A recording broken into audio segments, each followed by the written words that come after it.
Am I starting, Sean? Right away? Yeah, Right. yeah, you're starting.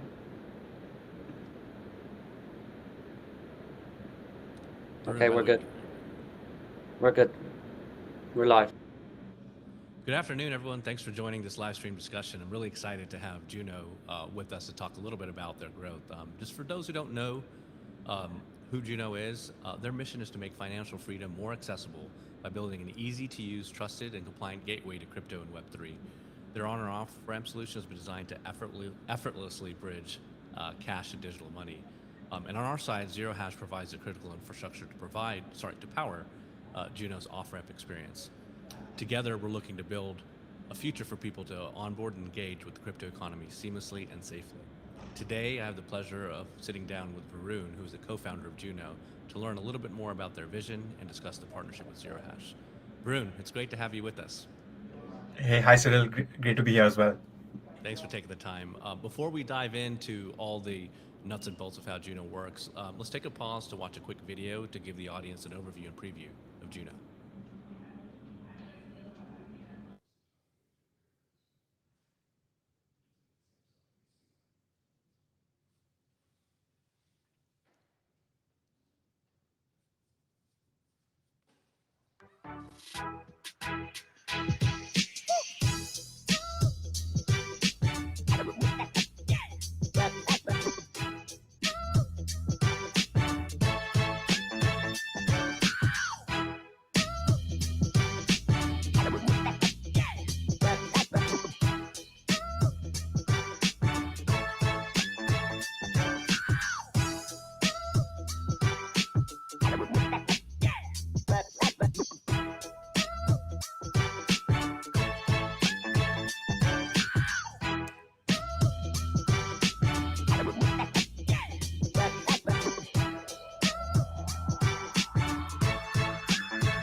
That was a great video. Varun, before we get into Juno, I'd love to hear just a little bit about your personal story, how you got into crypto. Can you give the audience a little overview there? Yeah, definitely. So I've actually been a founder myself for almost like 10 years at this point. So this is actually my third startup. And so prior to starting Juno, so three of us co-founders have actually been on this journey for almost like 6, 7 years now. So before this, we started a company called BWise, which is basically a credit analytics platform in India, and that was actually our entry into fintech, and that's how we kind of learned about fintech and credit and credit analytics. So that is a company that we basically exited eventually to one of the largest payment gateways in India. But this obsession with credit was always there, and that's when we ended up building Nuo prior to Juno, which is more of a DeFi lending and borrowing platform. We thought that it's a very interesting world wherein there are differences in interest rates around the world. So US had low interest rates, Indonesia, US, Brazil, India have like high interest rates. So what happens if you have all these users from like different countries together on the same platform? And that's when we ended up building Nuo as sort of a debt marketplace wherein everyone can kind of come together. And that was actually our experience into crypto and building on top of Ethereum in like 2018, 2019, when DeFi was not really a big term back then. People were just kind of figuring out what this was. So that's what actually got us excited to kind of build on in crypto, build on DeFi. We realized access to crypto and access to DeFi, platforms was extremely broken, and that's how we kind of continued our journey and ended up building Juno. Awesome. Yeah, I remember I was at Coinbase at the time, and until the DeFi summer in 21 came, no one really knew what the definition of it was. But if I recall, I think you guys were maybe the third largest DeFi app at the time. I forget what year that was. But you told the Zero Hash team, if, for lack of a better word, you had the aha moment that really this is not going to work at mainstream unless the experience was simplified. Can you share more about that journey and kind of maybe how that led to what you thought about it, Juno? Yeah, definitely. So even when we were actually building Nuo as a DeFi platform, we were obsessed about the user experience. Just the fact that users have to install, MetaMask and a wallet, and they have to manage private keys, and they might lose access to their private key and lose access to the money. They have to have like a separate token in form of gas to actually pay for transactions. That was not the ideal experience that we felt was good for average consumers. So when we were actually building Nuo, we were the first ones to actually build like meta transactions and like smart contract wallets. So we are kind of obsessed and we were thinking about UX from very early on. But what we realized while we were building Nuo, and Nuo ended up being like one of the top three DeFi apps, along with like Maker and Compound at that point, was that access to these DeFi platforms and using these DeFi platforms was fundamentally broken because users had to go from their bank account to a crypto exchange, and then from a crypto exchange to like a Web3 wallet, and then it takes like 3 to 5 days to get there. You have to understand gas and a bunch of other things. So what we realized was the only way this can scale potentially to like millions of customers if we embed crypto and if we embed Web3 into interfaces which are users already trust and are familiar with, which is basically like a brokerage account or a checking account. Checking account, for example, is used by like 80-85% of the population in the US. A lot of people are well banked, and this is an interface which is traditionally very trusted because of FDIC insurance and you access a lot of these financial services through your bank account. So we realized the best way to scale up access to Web3 is to basically create a crypto friendly checking account and embed crypto and Web3 within that checking account itself, so that normal users can eventually access these amazing applications from the comfort and from a trusted platform like a checking account. Yeah, and that's super interesting. I think we always talk about in the crypto industry, um, what are the real world use cases.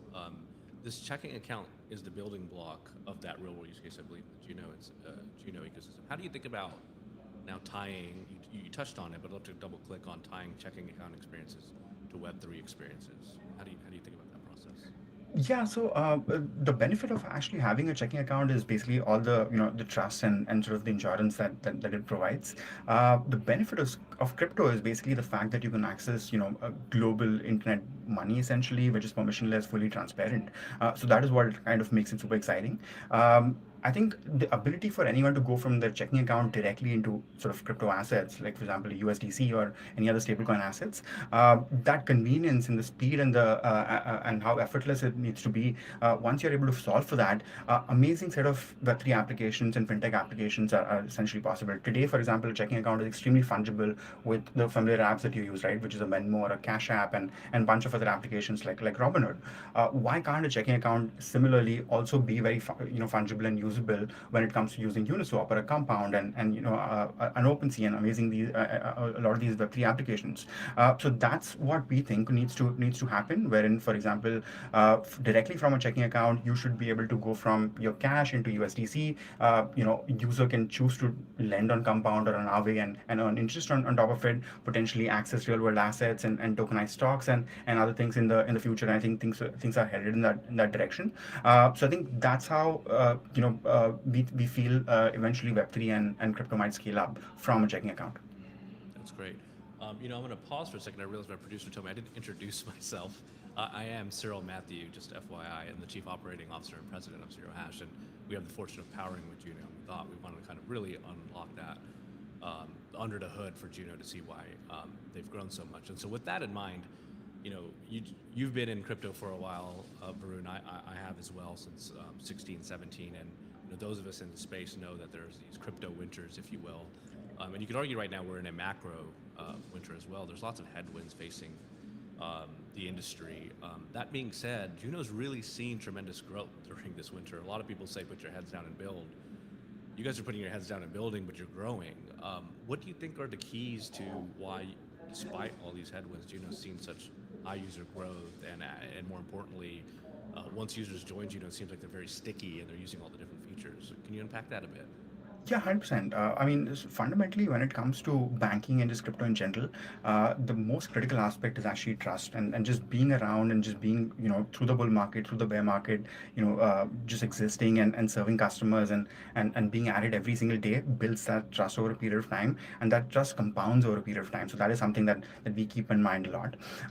So that's number one. Second thing that we have learned very early on when we were actually building one of the earliest DeFi protocols was that in order for you to be successful in crypto, your primary customer needs to be a crypto native. You have to serve the needs of a crypto native customer first, and only then, once you find product market fit, eventually, as more and more new crypto users come in, they'll start to use your platform organically as well. So no matter if there's a bull market or a bear market, crypto natives continue to use all these amazing platforms. They are the ones who stick around even during a bear market.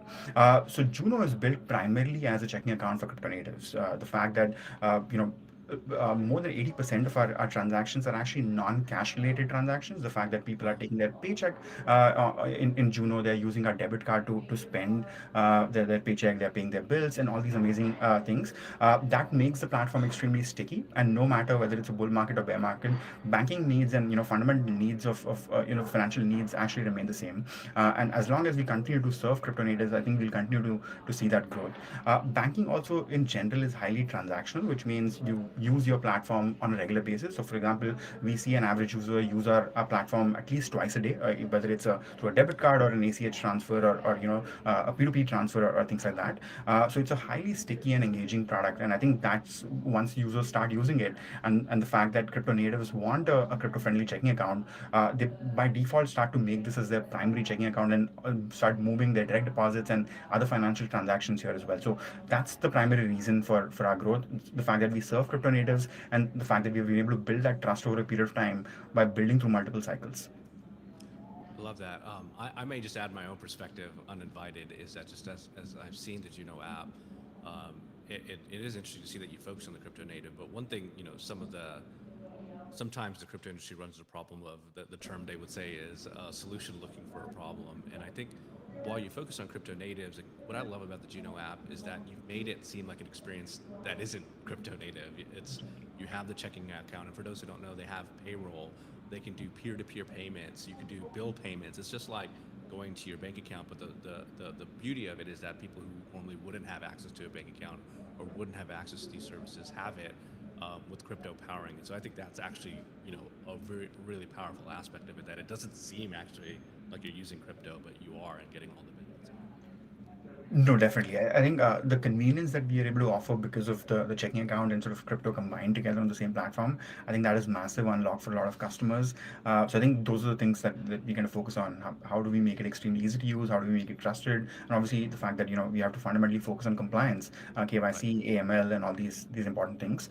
I think that also kind of builds trust over a period of time. Great. That's a good segue. I'd like to rewind to January of this year, where you've been in the crypto space for a while. Unfortunately, there's too many, as they would call it, cataclysmic or catastrophic events that happen, and you guys face one of these in your journey, where your current provider, the existing provider at the time, Wire, was going through some turmoil, and you guys had to make a quick decision. And you sent a message to customers that they needed to have to self custody or sell off their assets due to some of that turmoil. That meant you had to pivot a significant part of the business and lots of quick decisions. Can you unpack that time for us? What was going through leadership's mind? How you made these decisions? Yeah, 100%. I mean, last 12 months just in crypto in general have been like extremely difficult in general. And we kind of faced that difficulty early in January when we kind of realized, one of our crypto partners might eventually go down. Although, eventually people thought at that particular time without having, the knowledge that we did, that we kind of, it was a preemptive decision, but we had to kind of make a preemptive decision on the behalf of our customers. We immediately told our customers that, hey, your stable coins like USDC will be auto sold for USD, so that you automatically have these assets safe on the platform. And for the other assets like BTC, ETH, and other assets that we have supported, we wanted users to actually withdraw those assets from from the platform. And literally, so for the first time, we were like actually excited about our crypto AUM actually going down to zero, and every single hour we are calculating, okay, now our crypto AUM is going down, so that we can fundamentally de-risk our platform.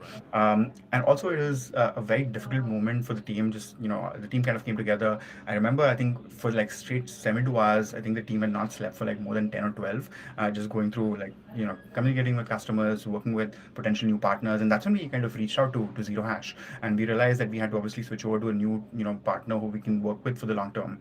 Obviously, considered a bunch of options. We realized how committed and you guys were in terms of providing that infrastructure. The fact that we felt you were the right partner for us to be able to serve our customers. Within like a couple of days after the event, I think we had an agreement, and we signed the dotted line, and we got going. I think. Within like 3 weeks, and I think hats off to the entire Zero Hash team, when we went through like compliance, KYC, AML, all the policies, everything put together in a matter of like 3 weeks, and eventually restarted our crypto services. One of our biggest fears was that the fact that we had switched off crypto services during that period, will users ever come back, and will they use Juno, and will they be able to trust Juno again? And but as soon as we restarted the services, we quickly went back up to our all-time highs in terms of volumes and everything else, which meant that all the decisions that we had taken during those key moments, actually users respected that, and the community talked about that with like sort of with a lot of trust, and also they had a lot of support for the team as well. So that actually helped a lot, and also that helped us build the trust of our community, as well as just the crypto community at large. So that was the journey in January that we went through. Amazing. And I will definitely take the moment to double click on the Zero Hash partnership. We're proud to have been part of that journey. But before I do that, I do think it's important for the audience, just in terms of general leadership lessons here. Again, you've been in the space for a while. I think those of us that are in the space know that you've got to be prepared for the unexpected. Could you talk a little bit about how you felt the team was prepared for something like that? You couldn't have predicted it, but are there steps, as just I'm even taking a step back from crypto or digital assets, just as a leader of a startup and a growing startup, like what are the types of things that you did that prepared the team for an event like that, and that they were able to move so quickly? Maybe some lessons learned from it. Love to hear just a bit about that. Yeah, 100%. I think the primary thing was frankly about clear communication with customers first, second the team, and third with our investors. We've been very lucky to have like some amazing investors from like Polychain Capital and Dragonfly and Sequoia and others. So just being consistent and regular updates to our customers. Okay, this is what has happened. This is what we are trying to do. Regular and important updates with our team, and also with our investors, saying this is what has happened. This is what we could have done to probably we would have averted this crisis, which we couldn't, and now we are in this, and this is how we'll come out of it. So having this clear communication with all these different stakeholders was extremely critical. The second thing was just clear decision making, and telling the team, okay, this is how exactly we are going to come out of this particular crisis, and still we are going to survive, and we are going to do right by our customers. So I think clear communication and clear decision making was something which is extremely critical, but also at the same time having the right sort of compliance team and the rest team in place, who could guide us in terms of what we should be doing, what we should not be doing, what is sort of the fair notice that we need to give to our customers, so that we do all the right things for our customers. I think those were some of the critical moments. One of the things that I also post the whole crisis was investors actually reached out to me, and they literally almost played therapists for us in terms of just helping us walk through, okay, this is what you did, that's completely fine, and we understand that, we appreciate all the work that you have done. So just the fact that we had that support system around us, frankly, because we communicated really well throughout the whole crisis, that actually helped a lot. And I think that was one of the big leadership lessons for us, throughout the whole crisis, that have people around you who are ready to face this crisis with you, and go to this war and battle with you. So that was important. I love that. It's like a mini MBA lesson here. I mean, you have important on the investors you select, but I just wouldn't underscore. You can't see a company pivot like that, respond to adversity without a lot of preparedness. And I think the two takeaways that you call out is clear decision making through communication, even amidst problems happening. If you have those things, you can come up for the better from them. So really awesome to hear. I'm going to pause for a second, as I'd love to dive into the partnership, the integration. We do have a video to explain a little bit more about Zero Hash and how the API endpoints that we offer provide and deliver the front end experience.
Right. Varun, before we get even to the partnership, you talk a lot about, and I think you used this, what was a challenge and turned into an opportunity, and a term you've used is crypto 2.0. Explain what you mean by crypto 2.0. Yeah, so when we talk about crypto 2.0, I think the fundamental lesson from also, what we went through in January was how do we de-risk the platform fundamentally, which is, what's been the problem with sort of crypto in general, wherein we've had like FTX and Celsius and BlockFi's of the world. So I think as we kind of scale up and move into sort of the next leg of the journey in crypto, we need platforms which are fundamentally de-risked and secure, so that we don't have another moment like this. When we think about crypto 2.0, we've primarily think about de-risking the platform fundamentally, which is the fact that we have cash which is segregated separately in individual checking accounts of customers which are insured, and crypto which is sitting with a different party altogether, in the case which is Zero Hash, which is providing custody and liquidity, things like that. And we essentially initiate orders which kind of string together all these interfaces, which means Juno doesn't custody cash or crypto ourselves, which reduces the fundamental risk that the user has when they basically use a platform like ours. So that's how we kind of think about it. And now we have to take this a step further and make it even more modular, which is the way a user can create a Juno account and we end up giving them a checking account. Can we have multiple banks who can be powered underneath so that users can choose, okay, I actually want a bank account with this particular bank, and they can kind of underwrite the bank themselves, because we've had the SVB and Silvergate and signature situation. So it's important that the user gets to underwrite and user gets to choose. Similarly, we think that needs to be done for other use cases as well. That they should be able to, probably, if they want to do remittances, they should be able to choose their own provider, whether it's like TransferWise or something else. Similarly, on the crypto side, potentially they would also have multiple options that they can choose from, and we are essentially an interface which strings together everything in the background so that users don't have to be worried about it, but they still have the opportunity and the option to choose. We think that's a much better approach, even from a regulatory standpoint, because we are disclosing everything to customers and users are choosing and kind of building their own bank as such, rather than just we giving them what we think is right for them.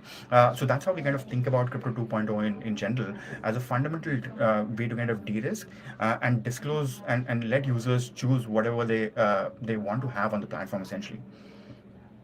Great. Makes a lot of sense. I think you touched on user experience, you touched on the compliance, you touched on having reliable infrastructure. Can you talk us through the journey of, you were in that pivotal moment, you mentioned picking Zero Hash for some of those features. What goes into a decision like this? Now, Crypto 2.0, you place an additional emphasis on that infrastructure partner. What was that decision-making process like for you guys? And why did you ultimately choose Zero Hash? Yeah, 100%. So one of the key things, when it comes to choosing a crypto partner, is the fact that this is our customer, and we serve our customers through the banking interface, and we have to choose the right partner on behalf of our customers. Is frankly how we think about it to begin with. The number one priority here is custody and security of the assets. If the user is choosing to trust Juno and keep their cash and crypto assets on the platform, we need the right sort of partners who have the history of actually custodying and not losing customer funds and doing right by customers over and over again. And this is something which it's a thankless job, but you just have to keep doing it, and it can be proven only over a period of time. So that's the number one priority. Then security is the number one priority when it comes to customers. Second is the infrastructure, which is does the partner have enough flexibility so that we can create amazing products for our customers? Is it super seamless? Because one of the things that we value a lot at Juno when it comes to our customers is the convenience that we offer. Can we instantly go from cash to crypto, and let us do the hard part in the background in terms of settlements and anything else. And whenever your user wants to withdraw whatever amount that they want to withdraw, can we enable that? How does the whitelisting process work? So that infrastructure is extremely important. The third thing is basically compliance, in terms of, because crypto in general is a high risk industry. We have to be very cognizant of the fact that are these withdrawals for the right reason? So what is the KYC AML? Is there liveliness check which is happening properly? We have to think about this crypto partner as literally a partner who's helping us being in compliance with the regulators in general. So I think those are the three ways in which we kind of think about. Number one, security. Second is infrastructure, and third is compliance. The other things, which is what is the price that we are offering, is are we getting the best price for our customers or not? I think those things also obviously become more and more important as we kind of go down the rabbit hole of actually choosing a partner. Yeah, no, appreciate you walking through that. I mean, these are critical choices. I believe I was in a similar seat. I'm currently our chief operating officer at Zero Hash. 2 years ago, if you rewind, I was at Stripe. Stripe had decided to start their crypto journey at the time, and I had the privilege of being able to kind of help lead that effort. And we realized soon that we needed this critical infrastructure partner as well. And I'll admit at the time I hadn't even heard of Zero Hash, but we like to say at Zero Hash now we're one of the biggest brands, one of the biggest companies in crypto that you haven't heard of. And for some of the same reasons that we chose for all the different modular components that Zero Hash had offered, liquidity, the regulated settlement Zero Hash has, operates in over 51 US jurisdictions via money transmitter licenses, has 2-bit licenses, increasingly getting licensed globally, which was a huge comfort to a company like Stripe. Additionally, that Zero Hash was able to move quick to kind of, in that journey where you guys also expressed the pivot in 3 weeks' time to onboard customers, which was another critical piece for Stripe. So I was impressed with Zero Hash so much that I ended up joining here, but I'm really glad that those battle-tested moments with companies like Stripe. We also took Interactive Brokers live last week, which is an investor, and now Juno is just increasingly telling that story that we like to do a lot of that behind-the-scenes work, building compliant infrastructure so companies like Juno can focus on what you're great at, which is great UX, great utility, etc. No, definitely, and that's exactly what we got as well. Yeah, great. So the last part, I'd like to just talk about just some of your thoughts on the industry and kind of where we're headed. I mean, there's been lots of good, positive momentum in the industry. There were some good court wins in terms of regulatory clarity. There's also, if you focus globally in the UK and the EU, through the MiCA regulation, we're getting more clarity across the EU zone. Global crypto growth continues. I believe it's at 430 million users now that have interacted with digital assets in some shape or form. And we seem to be going from this phase of speculation only to utility. And again, did you know experience is one that highlights this. Can you share any of the insights that you see to kind of not predict, but if you will, but highlight what trends you see as crypto moves forward based on the Juno experience? Yeah, 100%. I think we are definitely moving into the utility phase of crypto. I think we're probably behind the whole speculative phase. I think the next set of new users who are going to come in are probably going to come in because we are fundamentally unlocking something else for them, which is not possible without crypto rails. One of the things we have been excited about in general is real world assets, and this is a trend that we are seeing increasingly, which is basically the first the first real world asset was essentially stablecoin, and it has found insane product market fit around the world, not only in the US but like in Latin America, in India, and other places as well. There is a huge need for the world to, and especially in emerging markets, to dollarize, and I think stablecoins just are a fundamental way to kind of do that, and much better than the existing sort of banking rails. So similarly, as sort of if you just go down that stack, apart from dollars and dollars on blockchain rails, similarly there are opportunities for other real world assets like treasuries, potentially for bonds and other assets to also eventually tokenize. And that's the trend that we see people are going through at this particular point, that more and more assets will eventually come on chain. It's not only happening sort of through new startups which are coming in, and new protocols which are being created, but even the regulated firms, for example, potentially a BlackRock or Franklin Templeton, Wisdom Tree, bunch of others are also kind of tokenizing their assets and putting them on chain, because it's just a fundamental better way of settlement and fully transparent. And I think that is one thing that we see in an amazing way. The second thing is basically all the interesting applications which are being built on top of L2s. The fact that what can you do essentially when the transactions cost goes down to zero. What are the interesting use cases and utilities that you can unlock? Frentech was a very interesting example and a primer to what might come. Some interesting social applications. Crypto is fundamentally about money, so what happens if you sort of add like social elements and the money elements together on the same platform? I think those are the two things that we are seeing. One on the real world asset side, which unlocks access, and the other is on sort of what happens if the transaction cost goes to zero, and what are the interesting utilities which can happen if transaction is free. So that's what we are seeing currently. Great. Yeah. I mean, sharing our perspective at Zero Hash, as we increasingly become global and we're becoming regulated globally. I mean, the thesis of Edward, our founder, was that at first, every fintech in the world will want to offer digital assets in some shape or form, but now that's brought into really any internet company or any company.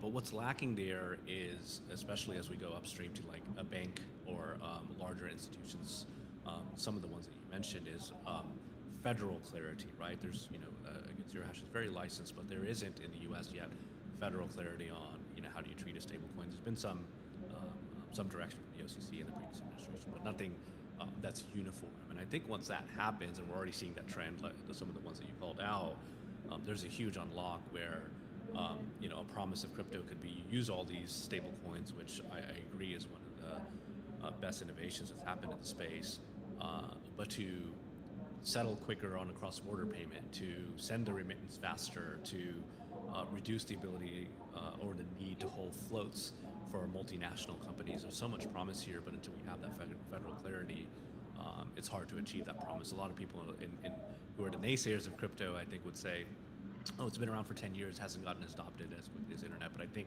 they missed that key point when you're moving value, when you're moving money or digital representations of money, that federal clarity is needed. So totally agree with, I think, the direction where we're headed. One last thing, Varun, that I'd ask is, just what are some of the feature requests that you hear from Juno users? You mentioned tokenization. I'm curious if that's one or if there's any others. And what is Juno planning next? Yeah, so a couple of things that we hear a lot actually. One is today Juno users are using the platform to put cash in, convert into crypto, take it out. It's basically the fastest and the most seamless on and off ramp experience for them. But potentially, I think what can also happen is instead of users withdrawing these assets to probably a Ledger or a MetaMask and a Web3 wallet to use these amazing applications, I think they actually want to use these applications directly from the comfort of a checking account. So imagine going to a Uniswap or a Compound or an Aave or an OpenSea, and a QR code pops up through like a Wallet Connect, and then you open the Juno app, and your bank account is now interacting with these DeFi protocols. I think that is something that we want to make happen, and this is something which is a highly requested feature by our customers. That's number one. The second thing is a lot of similar. We've been serving consumers for the longest time. There's a huge appetite for sort of professionals, freelancers, crypto businesses to also use Juno. So the ability for us to be able to onboard, trusts, LLCs, C corps, S corps, to be able to offer a similar experience. I think that is a highly requested feature as well. The other thing is, and we keep hearing this a lot on Twitter as well, wherein when Juno in Brazil, when Juno in Singapore, when Juno in Europe. So I think international expansion is definitely on our mind, primarily in Latin America, because we think stable coins have hit like a very interesting product market fit primarily in that region, given the fact that that region has just been excited about dollarization, and a lot of the economy runs on the dollar. Also, the proximity to the US helps a lot, and also from a regulatory standpoint, it's actually has much more clear regulations even compared to the US. Brazil, for example, is one of the most clear regulations for any country when it comes to crypto at this particular point. So these three things that we are excited about, getting more and more deeper into Web3, broadening the scope and serving crypto businesses potentially, and crypto freelancers potentially, and international expansion primarily to Latin America. Those are the three things we're excited about. Great. Yeah, totally agree on the LATAM stablecoin use case, and I think what you're seeing now with federal legislators in the U.S. is people actually realize the power of that, the power of a stablecoin to actually evangelize about the dollar and get the dollar more adopted in global markets. And hopefully that's the trend that continues. Varun, thank you so much for this time. I mean, it was great to unpack all the success that Juno's had. For those, again, who are not familiar with Juno, Juno.finance, you can go and check out their app. Again, all the features that you would get from your normal Web 2.0 experiences, but in a crypto native way. Zero hash, again, regulated crypto infrastructure, allowing companies like Juno to provide digital assets in a very compliant way. Visit zerohash.com for anyone else looking for more information. Thank you to everyone for joining. It was great to talk to you again, Varun. Thanks, Rahil. Thanks a lot. Bye bye. Take care.